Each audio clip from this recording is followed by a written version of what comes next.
Hello, in this short tutorial we're going to see how to develop Activity 8, that is a food order page using JavaScript, okay?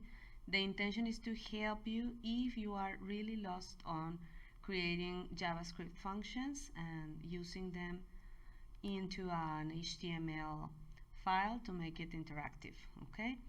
So, to start, we are told that we need to create a page for a taco truck, okay, including this basic design where we will have a certain number of tacos and of sodas, right?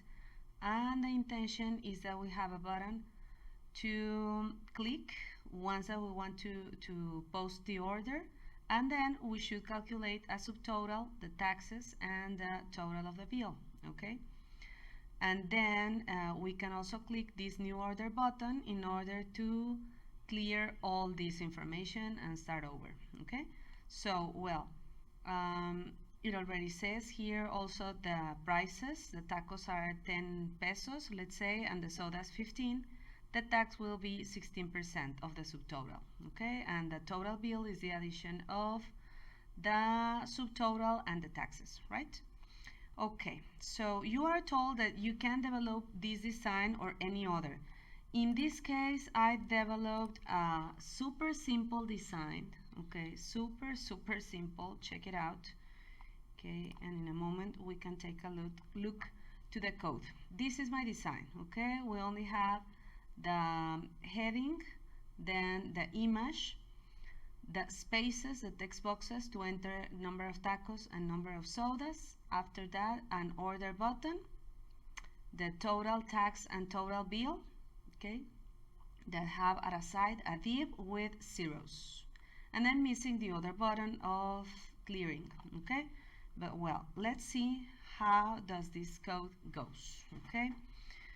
Remember, the design is free, okay? So you can design whichever page you want. But here we only have in the style page one class that is float with a width and height of 100 pixels, and it floats to the left, okay? Then inside of the HTML we link the style sheet, okay? As heading we have deli tacos, then the image, okay? And into paragraphs, we're entering tacos with the input type text, sodas with the input type text also. This goes in paragraphs. I'm leaving some space with these breaks. Then we have the button, okay, that only says order. It's a button of type button. We leave some more space, and then we include div for the total tax and total bill for these, let's say, paragraphs, okay? This with a class float. After this, we include another div with a class float with zeros. Each zero corresponds to each of these paragraphs, okay? So they correspond to the subtotal, let me correct that, subtotal, tax, and total bill, okay? Well, so once you have your design ready, what matters is this 1, 2, 3 movement. Remember, to create a JavaScript, the first step would be to assign in the button, okay, an event that is on click, where we're going to say on click, and you include here the name of the function that you are planning to develop in the script section, okay? So in this case, I will make my function name as order, okay? Then this is the name that we will assign to the function in the script section, okay? We will need, after this, step 1, step 2, we will need to include IDs in every input data, okay? We need to identify them with a name. So in the first input, we're getting the tacos, so we can say simply the ID is tacos, and in the other input we're getting the number of sodas, right? So that would be the ID. Fine. So we already identified the input, and now it will be important also to identify the output, okay, that are the paragraphs with zeros, okay? So we can identify the first one as a subtotal, okay? And I will call this P subtotal to know that this refers to the paragraph of subtotal. Okay. The second will be P tax. Okay. And the last one we will assign the ID of P total. Right. Now we have identified these are the output. Okay. This will be the output spaces of our script. Okay. Well, that was step 2. Step 3 will be to go to the head section, okay? And here we need to create a script tag. Remember, in this tag, we're going to include the functionality, okay, the function, and we need to name it exactly in the same way that we named this function, okay, in the onClick event. So this should be called order, lowercase, being super careful. This is our function order, okay. Then we open a curly brace, and inside of it we start typing, okay. So for every input data we will need to use a variable, right?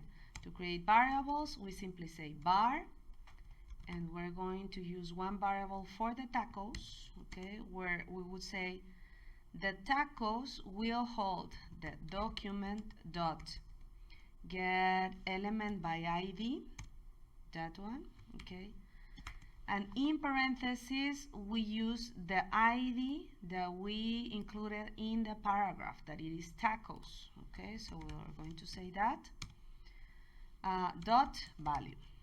Okay, with this we are pulling the value that we entered into this text box. We are pulling it to the variable tacos, okay, so that then we can make operations with it.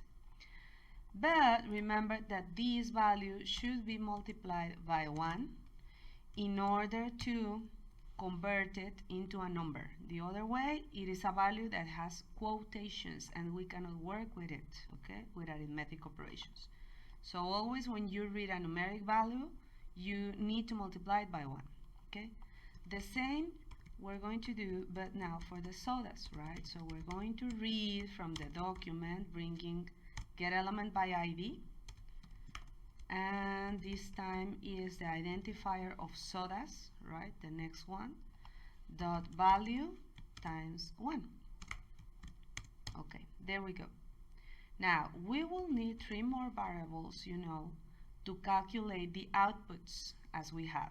So the first one will be for subtotal, where the subtotal corresponds to multiply the number of tacos by its price and the number of sodas by the price, okay? So that will be something like tacos times 10 plus sodas times 15, okay? Remember always to finish your lines in a script with semicolon, okay? That is the subtotal. Then we will calculate the tax, okay? The tax will be the subtotal times, in the document we are told that it is 16%, so times 0.16, okay? That is the tax. And to finish, we will calculate the total, that is simply the addition of total plus tax. Yep. Okay, we're done. But we haven't shown anything in the screen. So how do you show in the screen? Well, you have these that are paragraphs with their identifier, each of them. Remember, we named them P subtotal, P tax, P total. Okay? As these elements are paragraphs, they are not text boxes, we will need to access them using document, get element by ID, the name of the ID, but instead of using dot value, we're going to use dot inner HTML. Okay, so let's do that. Document, get element by ID.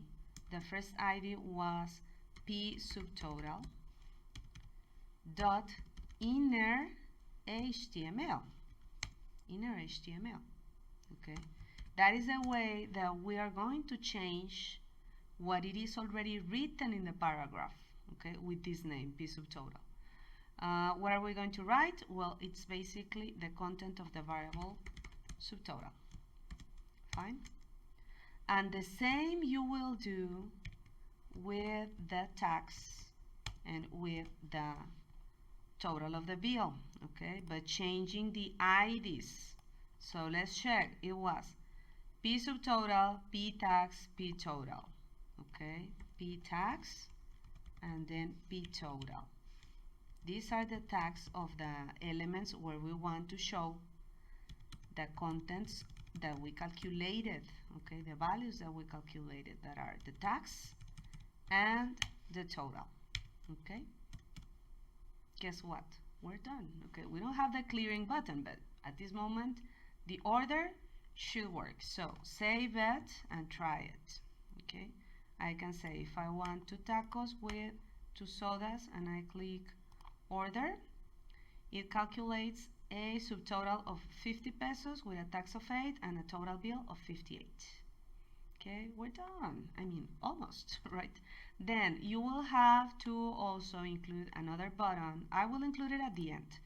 Let's include the other button that we're missing. So we're going to say button, type button, okay, with the text new order, okay? And remember that we will have to include the onClick event that calls a function, okay? The function, we can call it, let's say, new order,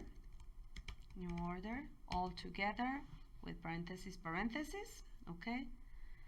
The tags, I mean the paragraphs and the text boxes already have the right IDs, IDs assigned. So we simply need to go to the script part and say function new order, okay, and we're going to clear every text box. So that goes as document dot get element by ID. The first one was tacos dot value equals blanks, okay. The same will happen with the sodas. Get element by ID, sodas dot value will be blanks, okay. We already cleared the text boxes.